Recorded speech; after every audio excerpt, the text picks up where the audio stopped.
आज का हमारा टॉपिक है प्रोपोजिशनल लॉजिक और यहाँ पर हम इसकी डेफिनेशन को समझेंगे, इससे रिलेटेड क्वेश्चंस देखेंगे। तो ये वीडियो आप लोगों के लिए बहुत हेल्पफुल होने वाली है, आपने लास्ट तक देखना है। डिस्क्रीट मैथमेटिक्स का अगर आप कोई भी लेक्चर देखना चाहते हैं तो आपको प्लेलिस्ट का लिंक डिस्क्रिप्शन में मिल जाएगा। तो स्टार्ट करते हैं। प्रोपोजिशन क्या होता है? अ डिक्लेरेटिव सेंटेंस, ये एक बयानिया जुमला होता है। डिक्लेरेटिव कहते हैं ऐसा सेंटेंस जो हमें किसी भी चीज़ के बारे में इंफॉर्मेशन दे रहा हो, ठीक है। ये एक स्टेटमेंट होती है, एक बात होती है, क्वेश्चन नहीं हो सकता इसमें। ये जस्ट एक बयानिया जुमला होता है जहाँ पर कोई भी चीज़ एक्सप्लेन की जाती है, हमें बताई जाती है। दैट इज़ ईदर ट्रू और ईदर फॉल्स, जो ट्रू भी हो सकती है, फॉल्स भी हो सकती है। यानी कोई भी आपको अगर कोई बात कहता है तो आप ये भी कह सकते हैं कि आपकी कही हुई बात ट्रू है, या आप कह सकते हैं आपकी बात कही भी क्या है, फॉल्स है। लेकिन वो दोनों नहीं हो सकती। हमारी रियल लाइफ में आप बहुत सारी एग्जाम्पल देख सकते हैं। अगर कोई भी आपको कोई बात बताए या कहे, या कोई भी सेंटेंस आप लिखा हुआ देखें, तो आप उसको देखकर बता सकते हैं कि ये ट्रू है या फॉल्स है। ऐसा नहीं हो सकता कोई चीज़ ठीक भी हो और गलत भी हो, या तो कोई चीज़ ठीक होती है या कोई चीज़ क्या होती है, गलत होती है, ठीक है। तो ऐसी चीज़ जिसको कोई ऐसा सेंटेंस जो ट्रू हो या फिर फॉल्स हो लेकिन दोनों ना हो, उसको हम कहते हैं प्रोपोजिशन।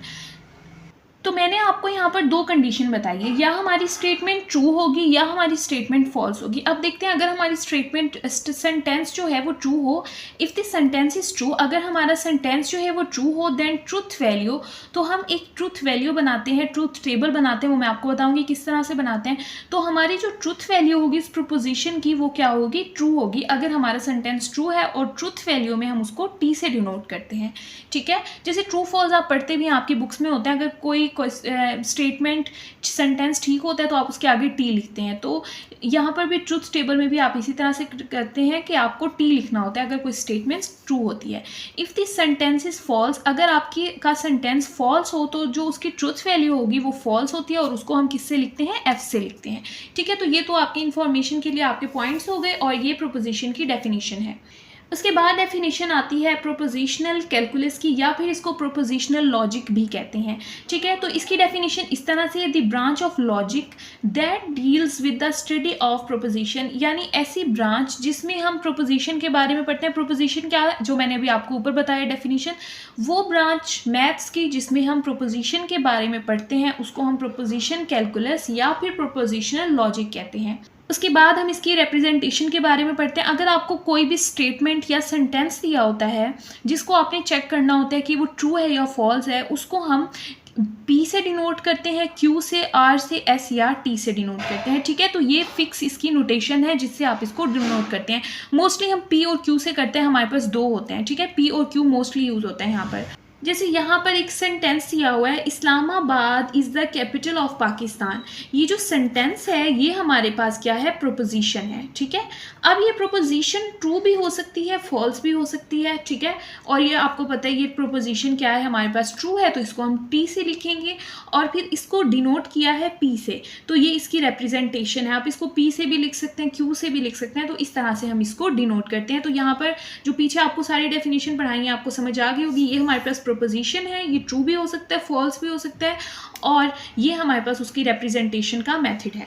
तो इससे रिलेटेड अब कुछ क्वेश्चंस को सॉल्व करते हैं। यहाँ पर आपको कुछ क्वेश्चंस दिए हुए, स्टेटमेंट्स दी हुई हैं, आपने बताना है कि ये प्रोपोजिशन है या नहीं है। जस्ट आपने ये बताना है, ट्रू फॉल्स नहीं बताना।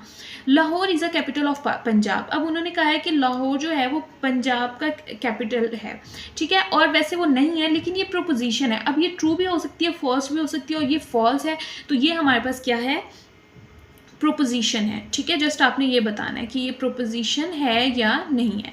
उसके बाद यहाँ पर है 1 + 7 = 8। वो कहते हैं 1 को 7 में अगर प्लस करें तो 8 आता है। तो ये भी एक सेंटेंस है हमारे पास। अब ये ट्रू भी हो सकता है, फॉल्स भी हो सकता है। नज़र आ रहा है आपको ट्रू है, तो ये भी हमारे पास क्या है, प्रोपोजिशन है।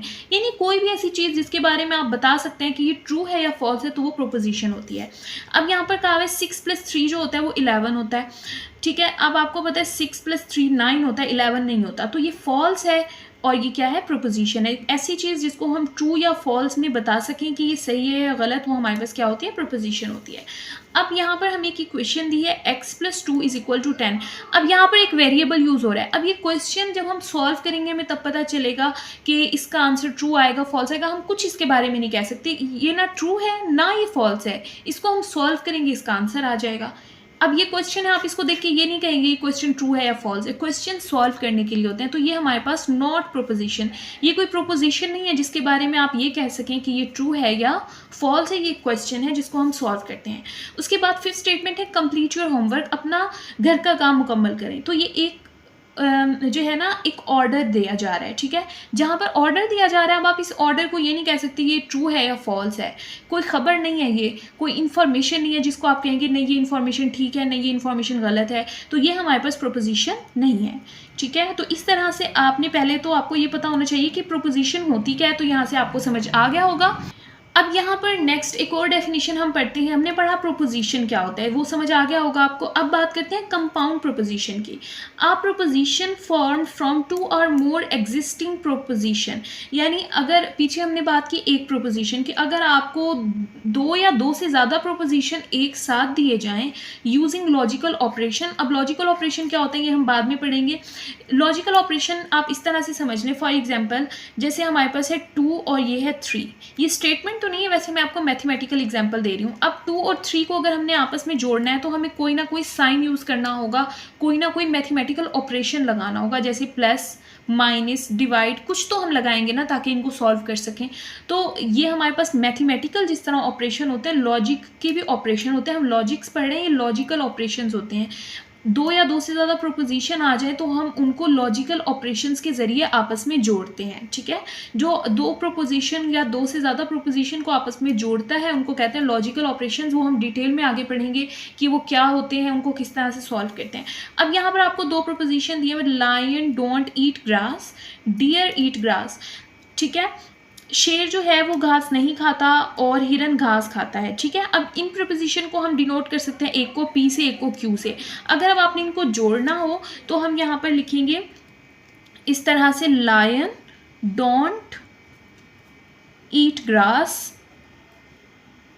एंड डियर ईट ग्रास, ठीक है। अब आपने इन दोनों सेंटेंसेस को जो है वो एंड से जोड़ा है, तो एंड जो है वो हमारे पास लॉजिकल ऑपरेशन है। और अब यहाँ पर दो प्रोपोजिशन आपस में मिल रहे हैं, तो जहाँ पर दो या दो से ज़्यादा प्रोपोजिशन मिले हम उसको कहते हैं कंपाउंड प्रोपोजिशन। जैसे यहाँ पर दो प्रोपोजिशन आपस में मिल रहे थे और एंड जो है वो हमारे पास लॉजिकल ऑपरेशन है जो दो या दो से ज़्यादा प्रोपोजिशन को आपस में जोड़ता है, तो इस तरह को हम कहते हैं कंपाउंड प्रोपोजिशन। कंपाउंड प्रपोजिशन में अब हम बात करते हैं कन्वर्स की। कन्वर्स क्या होता है, ठीक है। कंपाउंड प्रपोजिशन में मैंने आपको बताया दो या दो से ज़्यादा प्रपोजिशन होते हैं, ठीक है। अब हम लेट कर लेते हैं, हमारे पास यहाँ से दो प्रपोजिशन है। एक प्रपोजिशन है हारून वर्क्स हार्ड, हारून मेहनत करता है, ठीक है। तो ये प्रपोजिशन है हमारे पास, लेट करते हैं पी, और ही विल स्टैंड फर्स्ट, और फिर वो क्या आ जाता है, फर्स्ट आ जाता है। तो ये हमारे पास दूसरा प्रपोजिशन है जो है क्यू।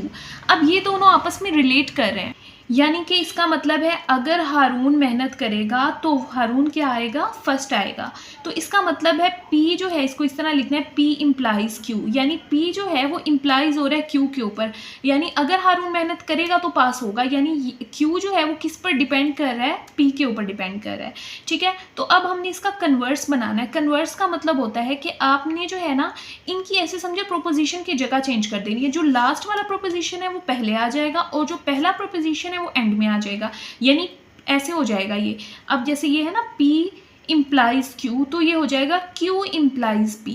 तो इसको हम कहते हैं कन्वर्स, यानी कि अगर आपके क्वेश्चन में आ जाए कोई आपको प्रोपोजिशन दिया हो कि इसको कन्वर्स करें, तो इसका मतलब ये होगा P को आप Q की जगह पर लिख देंगे और Q को P की जगह पर लिख देंगे। या तो यहाँ पर हमारे पास स्टेटमेंट थी if Haroon works hard he will stand first in class. अब लास्ट वाला प्रोपोजिशन जो है वो पहले आ जाएगा, यानी इफ़ हारून स्टैंड फर्स्ट, अगर हारून फर्स्ट आएगा तो इसका मतलब ये है कि उसने मेहनत की होगी, ठीक है ना। तो इस तरह से चेंज हो गया है, तो इस तरह से हम कन्वर्स फाइंड करते हैं, यानी इनकी जगह चेंज कर देते हैं। यहाँ पर था P इम्प्लाइज Q, इसको हम कर देते हैं Q इम्प्लाइज P, इसको हम कहते हैं कन्वर्स करना।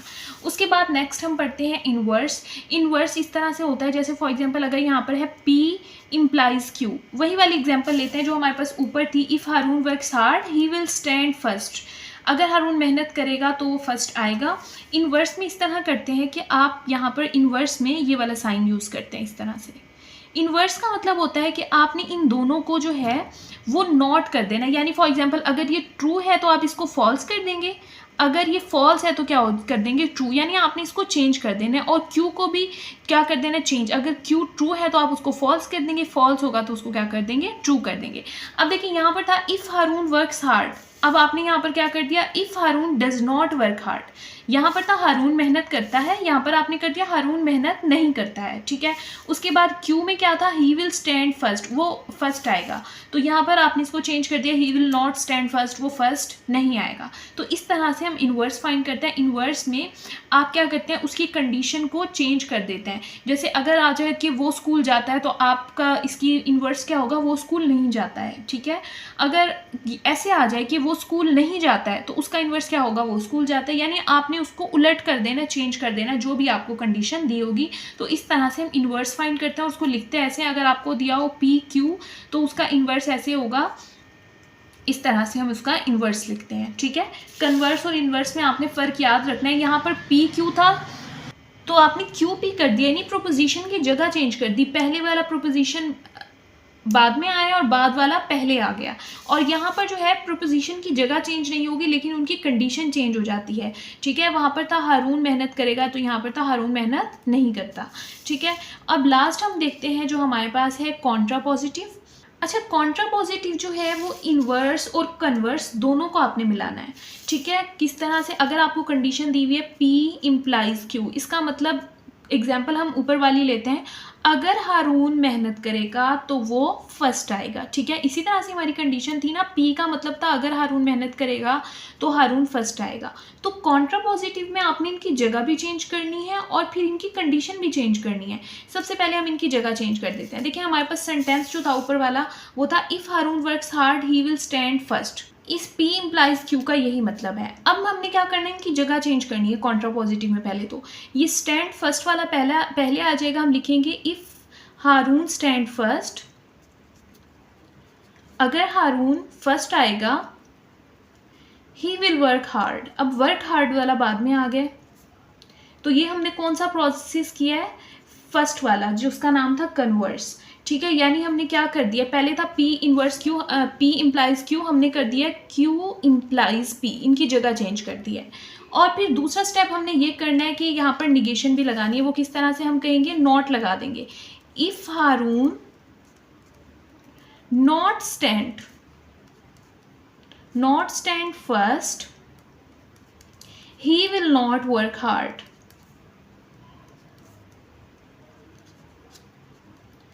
ठीक है, तो आपको समझ आ गया होगा। अब यहाँ पर हम क्या लगाएंगे, अब हमारा आंसर क्या आ गया था, Q इम्प्लाइज P आ गया था ना, तो यहाँ पर हम इस तरह से भी लगाएंगे। इसका मतलब है इसने इसको नॉट कर दिया, यानी उलट कर दिया, चेंज कर दिया है।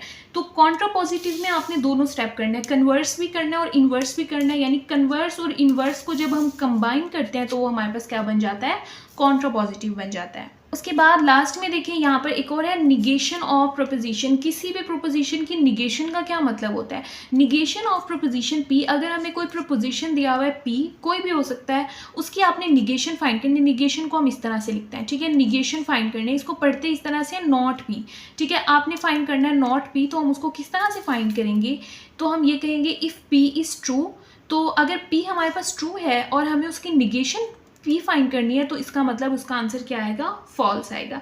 यानी आपने निगेट कर देना, उलट कर देना, जैसे मैंने आपको इन्वर्स में बताया था। यानी जैसे मैंने आपको कहा अगर हारून मेहनत करेगा, तो इन्वर्स में ये था अगर हारून मेहनत नहीं करेगा। तो यहाँ पर यही वाला साइन यूज़ हो रहा था ना, बिल्कुल इसी तरह से। और वो फर्स्ट आएगा तो हमने निगेशन Q में क्या किया, वो फर्स्ट नहीं आएगा। तो यहाँ पर यही चीज़ है, निगेशन का मतलब यही है जो हम इन्वर्स में करते हैं, ठीक है ना। तो यहाँ पर एक सिंगल प्रोपोजिशन है, वहाँ पर डबल होते हैं।